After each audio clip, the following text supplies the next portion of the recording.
Welcome to the Two Togs Talk podcast, where two photographers with hundreds of weddings worth of experience give you meaningful insights into what works and what doesn't, reveal juicy wedding nightmares from actual weddings, and what you can do to make your wedding day more magical. He's Garrett, the old pro, who still cries at daddy-daughter dances and who definitely steals an extra cupcake on his way out. She's Gianna, the young gun, who's always got the extra safety pin or granola bar handy and who is currently planning her own wedding. Together, we can help make your biggest day more memorable, more relaxed, and more personal to you and your vision.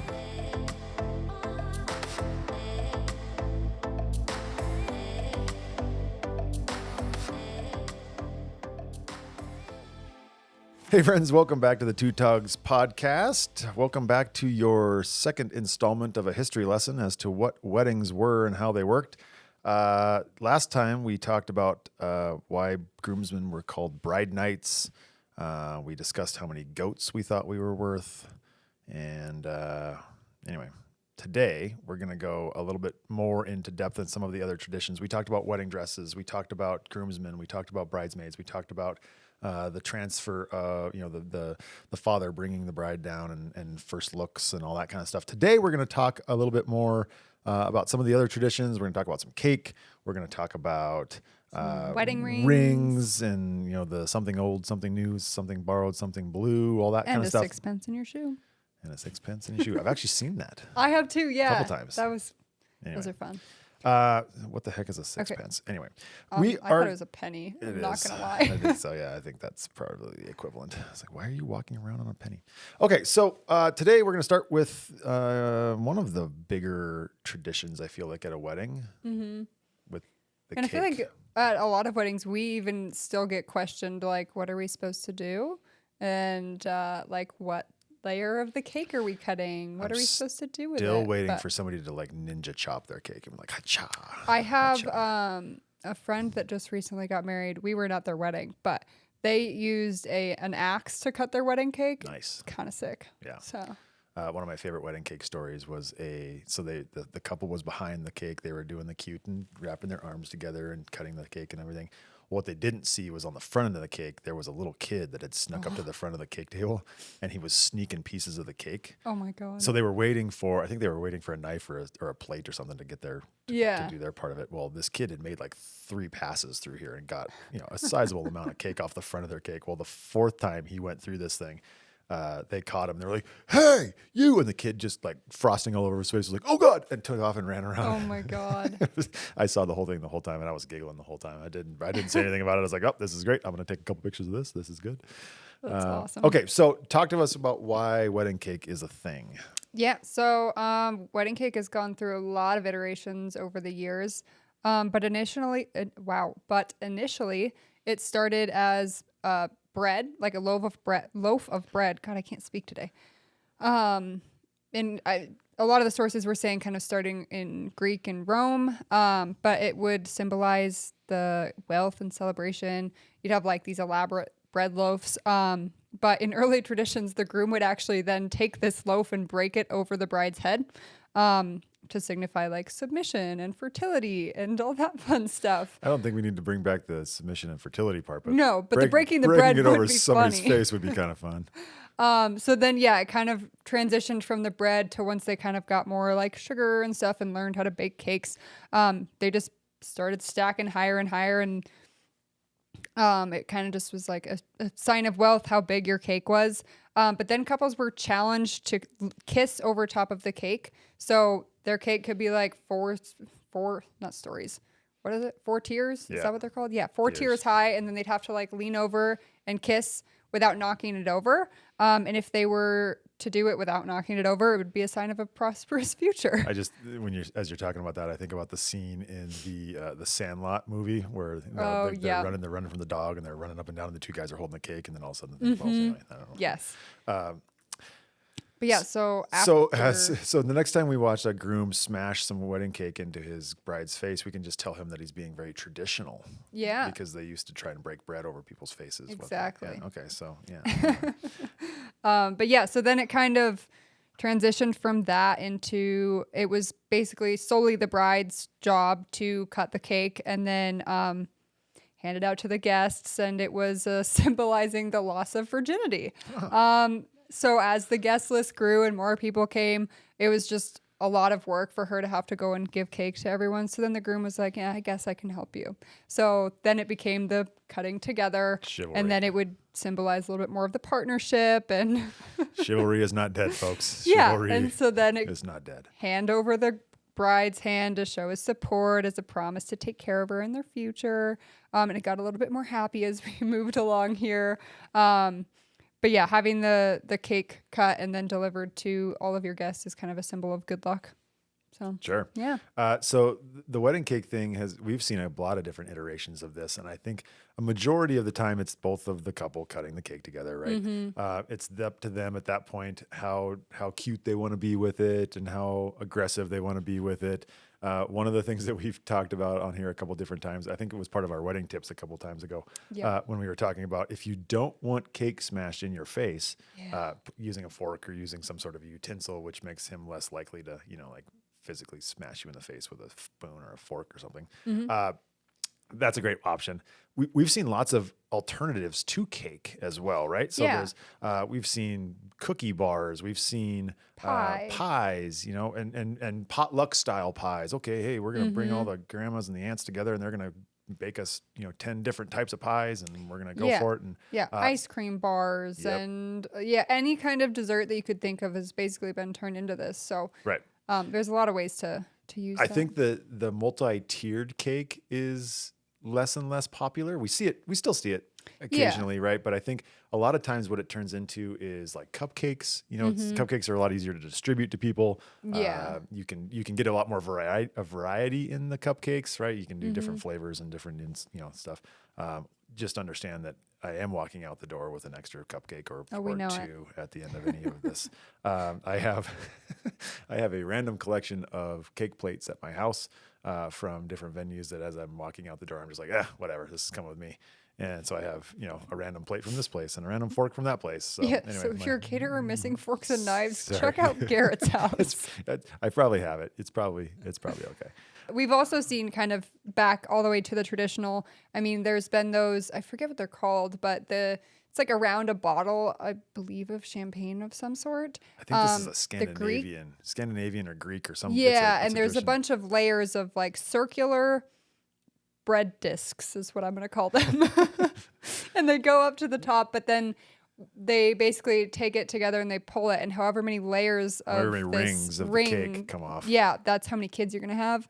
The one time we saw it, they took all of the rings, so they were planning on having 26 children, I believe. So Perfect. Good luck to whoever that couple was. I Perfect. hope that you're on 14 by now. Yeah, there you go. Yeah. Yeah. So lots of variety there, right? And just because the traditional thing is cake, that doesn't mean that you're locked into that. If you've got an awesome family recipe, if grandma can make a killer apple pie or whatever that is, like that can be a really cool way to infuse more of your personal traditions and more of your family traditions into this day. Cake is awesome. Like I said, this is where I was going earlier was, the multi-tiered cake thing. We see some, but there's a lot more people that are doing kind of small single-tiered cakes accompanied with your cupcakes or your cookies or your pies or whatever else is.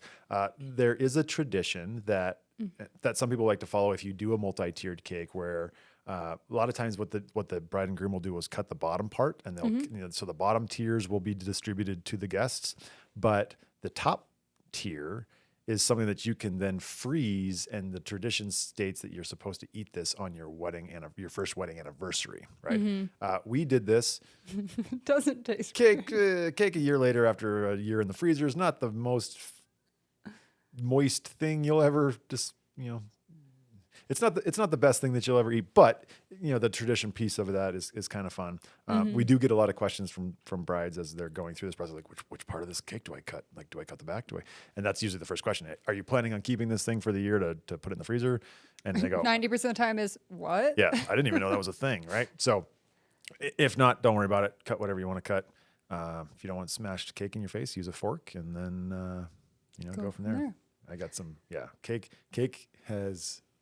I think there's two weddings that stand out to me as far as cake smashing goes. I think we've told both Yeah, I the think we stories. talked them last, or not last, but the one we did the tips about the cake. We did tell you the fun. My brother-in-law had a pretty good cake smash, and it was basically, it started cute, and then it turned into like one more piece, and then one more piece, and then it was like straight full on, like, here's some cake in your face. And by the time at the end of it, he had blue frosting up and down his whole side of his face. She was just white in the face with different pieces of the cake. We had the one where, the whole rest of the cake became what was smashed into her face. That was one of those moments where I didn't know if I was supposed to continue taking pictures of this. Like, it's one of those where, like, are they going to want this? Like, is this something that we really want to document? Probably not. I don't know. Although, I don't know, in 10 years, it would be kind of funny to look back on. In the moment, it was one of those, like, yeah, in one of the moments, in the moment, it was one of those, like, I feel like I feel like we're starting off on the wrong foot here. Anyway, he instantly knew he was in the wrong. The biggest beneficiary of that whole project was the dog that got to eat all the cake that was on the floor then. But I have never seen that many women come flying out of the woodwork with a hand towel, with a wipe, with a makeup remover, like whatever they had to help get this gal's cake out of her hair. Yeah. It was full. It was all hands on deck, man. So anyway, I don't recommend going to that level of it. If you want to be cute and put a little frosting on her nose, like, awesome, good for you, right? Don't take 2/3 of the rest of the cake and just say, here, wear this. Ugh. So anyway, cool downer there. Let's talk about something else. Let's talk about something that's even more of a downer. You just wait. So the next one is the tossing of the bouquet. So I'll kind of give you a little bit of background on just the bouquet in general first, which basically the bouquet was actual flowers, and it was a lot of like smelly herbs and things. And it was more used to mask the smell, because back in the old days, they typically only showered once a year, and it was traditionally around May. So a lot of June weddings became popular because you had just had your yearly bath. Perfect. And then you would use these bouquets to kind of just like cover up the stank. The rest of it. But in addition to that, it was also used to ward off spirits. Got it. If you haven't caught the vibe yet, evil spirits are after you. What kind of bouquet, what kind of flowers keeps more spirits away? I don't know. Yeah, they just said like fragrant herbs and blossoms, which spirits have good take smell. It at your own. Good. But yeah, I feel like sage is probably one of those ones, because Yeah. I feel like that's still a thing. Yeah, burn the sage. Yeah. Bye, evil spirits. Yeah. Go. But yeah, so that's a fun piece here. But so then the bouquet toss, it gets a little dark here, but it originated from kind of a rowdier tradition, where the wedding dress was kind of symbolized as like good luck. So when you'd come back to the reception, people would come and try to like rip pieces of the bride's dress off to take a piece of that good luck with them. So in order for the bride to kind of remain clothed, she was like, you know what, maybe I'll just throw this bouquet, and that will distract them for me to get away. I'm pretty sure that's exactly where the garter started as well. We have that right? one in here too. Yep. Mm-hmm. The whole giving away a piece of the dress in that one gets even darker. In exchange for not, cutting up my dress that I have, or ripping pieces of it off of there. Yeah.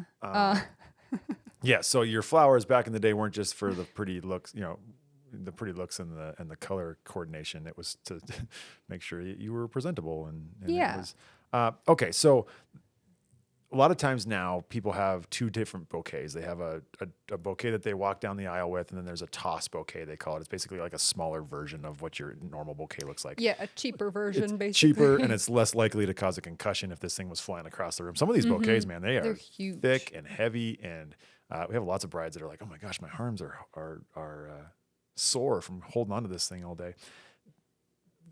One of the things that I loved about the traditional bouquet is that it was more, obviously they're just going out and they're picking flowers or whatever was available to them, right? So a lot of what they're putting together in these bouquets was very seasonal. So if you got married in June, you got whatever was in bloom then.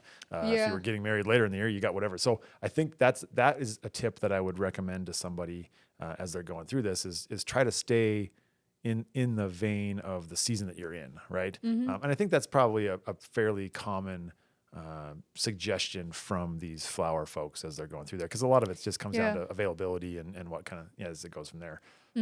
We've seen a lot of alternative flowers now, right? Yeah, they have like the wood flowers that look realistic. Yeah. I watched an Instagram reel the other day of this guy who got all of the flowers for the centerpieces. They made them out of Legos. Oh, I saw that too. And so it was totally cool. They brought all these Legos to the reception, and in the cocktail hour let all these people put these flowers together, and then at the end they had these vases full of Lego flowers. There are so many options to this. Yeah. There are lots of ways to put all this stuff together. You can go, I think flowers seem to be one of the things that people DIY themselves the most. I don't have the data on that or not, but I feel like that's one of the pieces where they're like, yeah, flowers or pieces like that. They're expensive. And For so sure. buying them wholesale and putting them together yourself, or having your bridal party come and all hang out one night and do all of your bouquets together is really fun. One of my best friends actually picked all of her flowers for her bouquet. They were all wildflowers. So just went out, picked a bunch of flowers and made a bouquet out of it, which was a cool idea and free. So I've seen a couple kind of weddings that have fun. done that, and it's been more on the smaller scale weddings and things like that, Yeah. right, where you're not having to put flowers on 150 tables or whatever. But one of the things that you can do if you do decide to have flowers and all these things at your wedding, I mean, what happens at the other end of the wedding when you have all these centerpieces and all these bouquets and all that stuff? I've seen lots of people that end up donating those or taking them to like nursing homes or places like that. Oh, yeah. That gives a second life to these flowers that are only going to be around for I know, a and couple that's like days. the hard part. At least for me, I was kind of been going back and forth of if I wanted them, just because of that reason. Like they're Right. only alive for so long. Why spend so much money on something like that when you could get like the fake flowers that last forever, and then you can pass them along to another bride. But yeah, no, that's definitely There's fun lots way of to do ways to that. put that together. The other way that I've seen this happens a lot too is, at the end of the night, the bride's just like, hey, anybody that's still around, grab a centerpiece. yeah. There's your gift. Thanks. Bye. Right. And number one, it's helping them logistically get rid of the things that they have to clean up. But it also, gives an opportunity for these flowers to live on beyond just the day of. Right. Yeah. I think my wife's bouquet is still hanging upside down in our closet. She did the whole traditional flower thing, and then we dried them out. And there's lots of ways to preserve, and there's lots of ways to put them. Yeah, into there's play a lot. down the Like line. more recently, there's so many ways you can preserve them. Like you can make them into coffee tables and coasters Yeah. and wall art, and like there's so many things you can do with them now, which is really fun. But Right. So Yeah. anyway, you don't have to use them anymore to make sure you smell good. that's true. Probably Although it might help, you're probably taking more than one bath a year. So hopefully. awesome.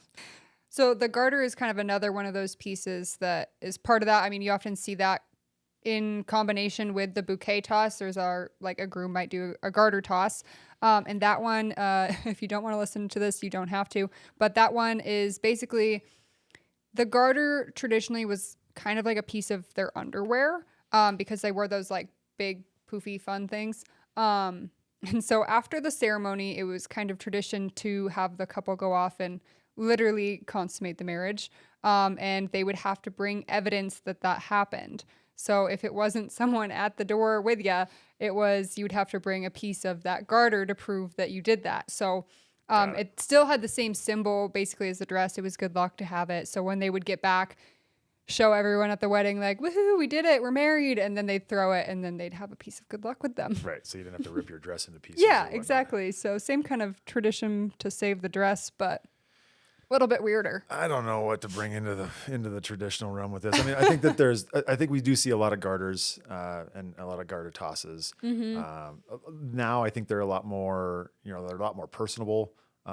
They have, we've seen them with, sports logos on them, and we've seen them with, there's a million different directions you can go with this. Usually sometimes there's two, right? They have like a toss, kind of like the flower system where you have like a regular bouquet and then a toss bouquet. Now you've got a regular garter, and then there's a toss garter, kind of a smaller version of the thing.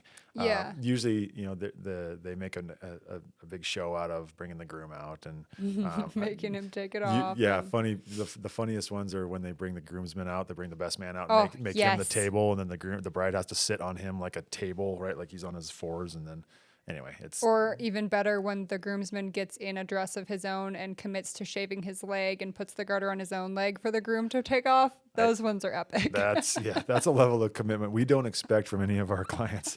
Although it's wonderful. It makes some pretty epic content down the road. So. Yes. Back to fun stuff. So wedding rings, obviously that's kind of a large symbol, especially in American weddings. I mean, even across the world, people exchange rings. But it kind of traced back to Rome. Again, a lot of these traditions typically trace back to around there. But they weren't necessarily actually exchanged between the partners. So it wasn't the groom giving the bride a ring or the bride giving the groom a ring. It was actually the groom presenting the father of the bride with a ring, kind of like a, yes, I will take your daughter sort of thing. But yeah, basically, the groom gave gold ring, basically symbolizing, yes, that's the thing. And it kind of shifted from that to then, instead of giving it to the father of the bride, he would just give it straight to the bride, and then kind of down the line from there. But basically saying that he entrusted her with his property and that they're going to have a shared future. So it got a little bit happier as you move through the centuries here. But it does represent kind of like the equality, the love, and commitment between the two people. I stand in the back of weddings and I kind of chuckle to myself because I hear this pretty much every wedding when they start talking about the wedding ring. The ring is a circle. The ring is a circle and it goes on for infinity, right? And, yes. And just like your love for each other. And that's, I agree with the symbol of it. I think rings used to be traditionally solid gold or straight gold, solid right? gold. Nothing like they have now. I mean, now they have so many different varieties. You have lots of choices, right? From the guy's perspective. From the girl's perspective, I mean, it's kind of the same thing. A lot of times it comes down to your engagement ring, and they make these rings that fit together well or are designed to be on together. One of the things, so here's a tip, I guess, when we talk about the wedding rings. One of the questions that we always get on the wedding day is, okay, what do I do with my engagement ring while we're going up to get married, right? So you're not supposed to have your engagement ring on your left hand because that's where your wedding ring is going to end up being, right? So what I always tell people, and I think one of the ways that you can do this is you switch your engagement ring from your left hand to your right hand. Unless your right hand's a lot fatter and it doesn't fit. If it then that's up to you. A lot of people just take them off at that point, right? And don't wear that part of it because the wedding ring is going to be so after the wedding, when you're done with all this, traditionally you have your wedding band on first and then your engagement ring goes over the top of that, right? Because it's the closer to the heart thing and all that stuff. Yeah. I think my wife kind of goes back and forth. I don't know, maybe this isn't normal, but there's days where she wears her engagement ring. There's days where she doesn't. There's days where she, it's just the wedding band and sometimes the engagement ring, but it's not always both of them at the same time. She's also a nurse, so there's a lot of washing hands and all that kind of stuff where she's constantly having to clean these things and all that kind of stuff. So lots of different varieties. I mean, there's all sorts of different options when it comes to rings out there. There's gold, there's tungsten, there's rubber, there's wood, there's antler, there's you can take just about any element at this point and make it into a ring. Sure. So. And that's a cool part for the groom to be able to be a part of that and to customize it the way he wants it to be. I always thought that having some gold involved was important, right? Kind of going back to that tradition. Yeah. But also putting a little bit of a flavor on it, not just solid gold. Yeah. We do see some of those. I think. Yeah, my dad's ring is solid gold. Yeah, I think we see less and less of just the solid gold. I think we see it in combination with other things. But it comes down to a lot of things, right? If your groom is somebody that works with their hands a lot. There's types of rings that are designed to shatter, not bend. In case we actually have one of my favorite photos was from a 10-year wedding anniversary. It's right there. Yeah, you can probably see it in the background. This gal was wearing her ring while she was working out one day, and she dropped a dumbbell on her hand, and it basically pinched her ring onto her finger and was cutting off the circulation to her finger. She had to go. She was by herself at her house. She went out to the garage and basically put her finger in the vice grip on the workbench and bent the ring back to where it was able for her to get her finger out of there. And so anyway, they make rings that are designed for people that are working with their hands a lot. That instead of that bending, it'll just straight break, right? Yeah. Or that's why a lot of these rubber and silicone rings are popular for people Yeah. that are working with their hands, right? It still is that symbol. It still is there.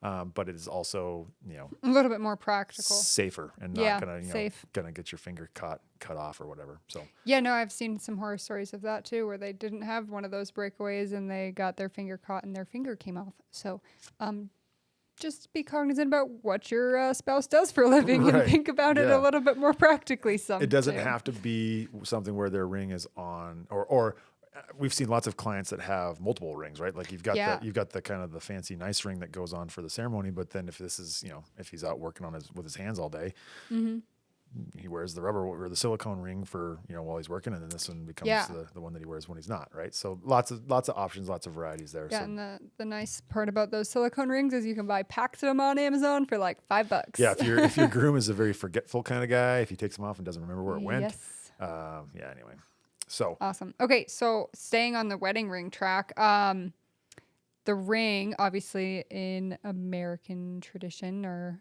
at least for the most part, is worn on the third finger of your left hand. And the reason kind of behind that has a couple different origins. One of them being back to Rome again. this was history class. Yeah, exactly. So that it's kind of, it's a little bit both myth and a little bit practicality, but it was believed that the finger contains a special vein from your third finger directly to your heart. So it's called the vena amoris. I probably botched that, but it's aka the vein of love. Yep. And it directly connects to your heart. So it kind of made like a symbol of that love and devotion, and it's immediately on that finger right to your heart. So kind of like the closest. That's one option. Some other sources kind of said that it ties back to early Christian marriages where priests would touch the thumb, then the index finger and the middle finger while reciting like the name of the Father and the Son and the Holy Spirit. And then when he said amen, it would go on to the third finger. So that's another option. There's also just the practicality of it. Left hand is a little bit statistically less popular. Yes, thank Yes. you. So most of the world is right-handed. Put on your left hand.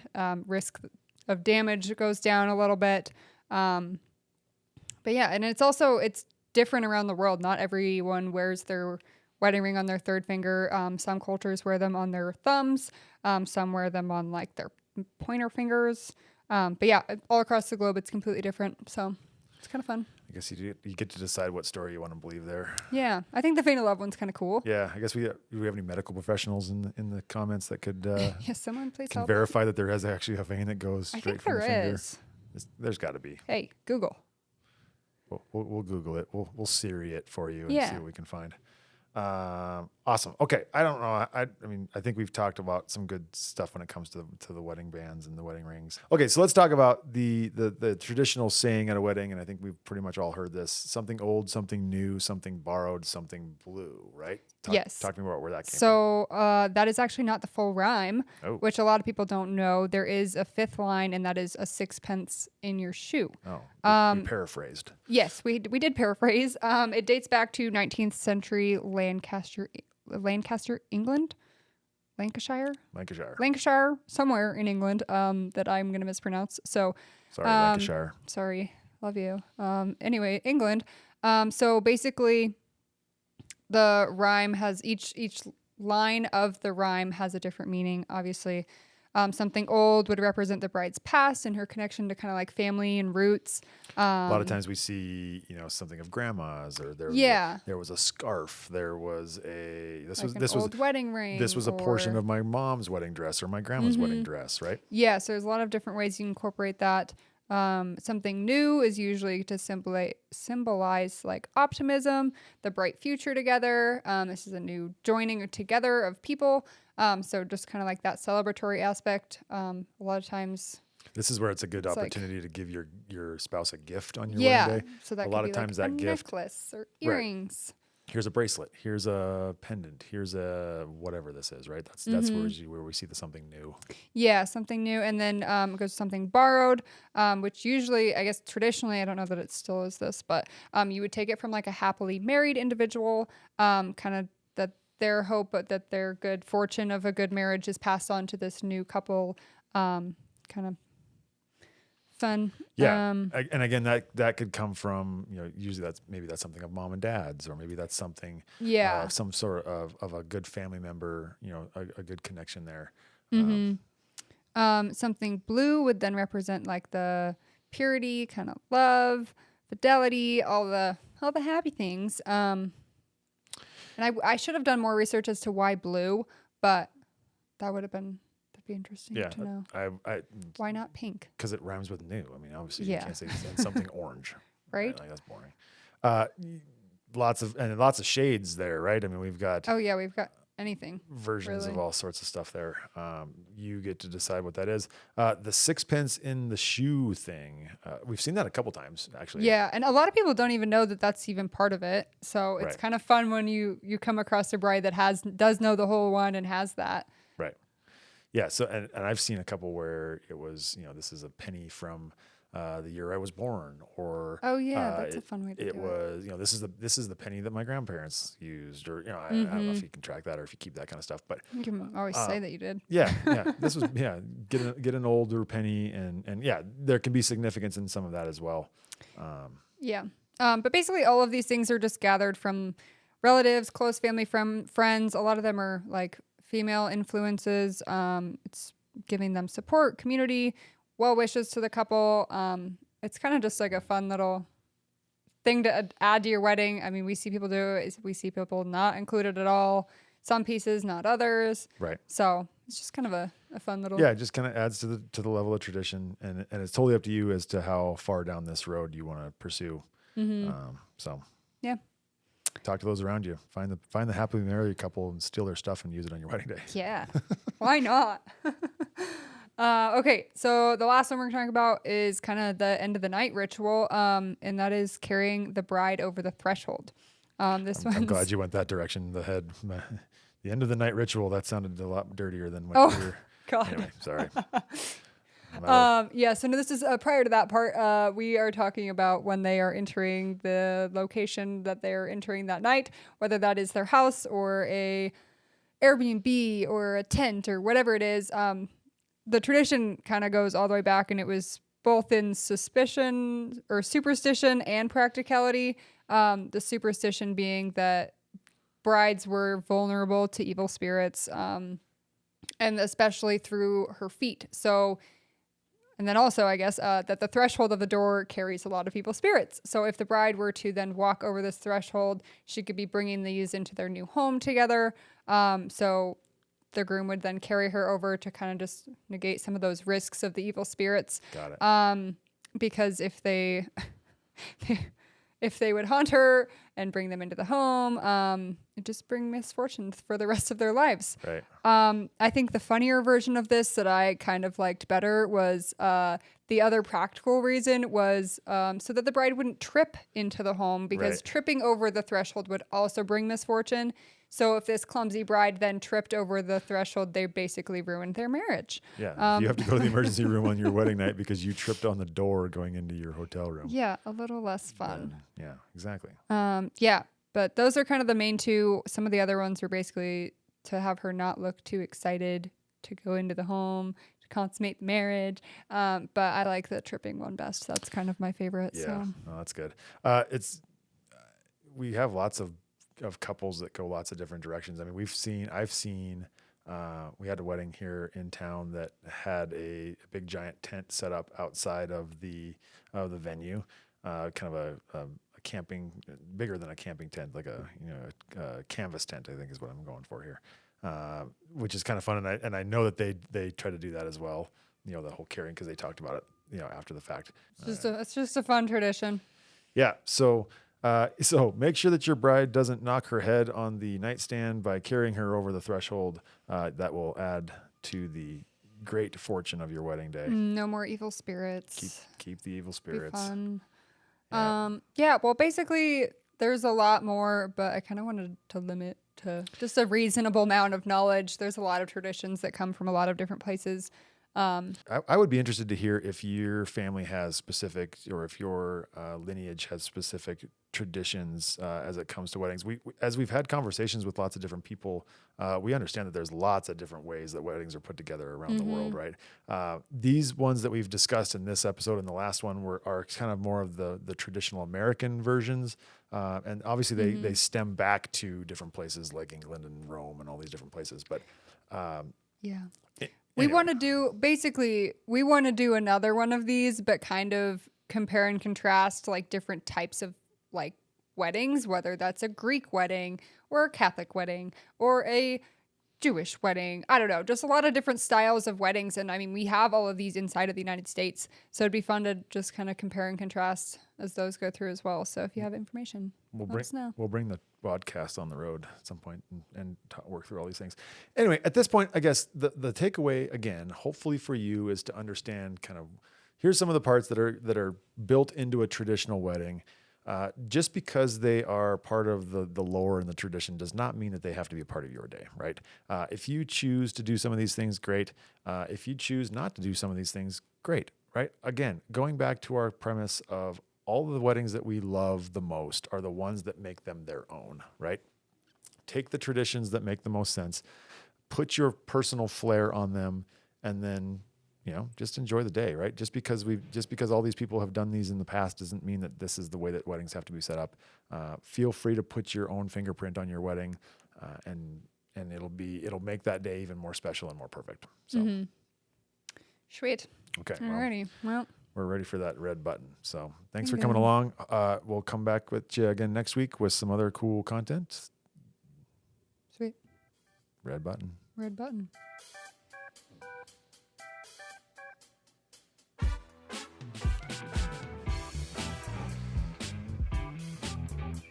Should maybe find another fun song. Yeah, we got to get out of the what came in the box song. It's okay. No one needs to know. We've only told them like 4 times. Yeah. Love you. Bye. See you. Bye. Want your questions answered on the podcast? Are you newly married or engaged, or are you a wedding vendor wanting to be a guest on the show? Want weekly tips and insights sent right to your inbox? Send us a message at www.floatingleafstudios.com/2togspodcast. And don't forget to like, share, and subscribe.